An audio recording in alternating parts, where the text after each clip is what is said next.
মরহুমা বেগম খালেদা জিয়ার পরিবারের পক্ষে এ পর্যায়ে ভাষা শহীদদের প্রতি শ্রদ্ধা নিবেদন করবেন তাদেরই সুযোগ্য সন্তান জনাব তারেক রহমান।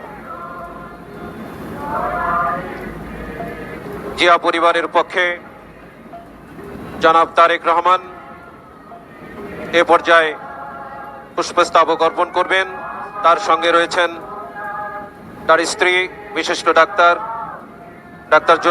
জোবাইদা রহমান এবং তাদের কন্যা ব্যারিস্টার জাইমা রহমান।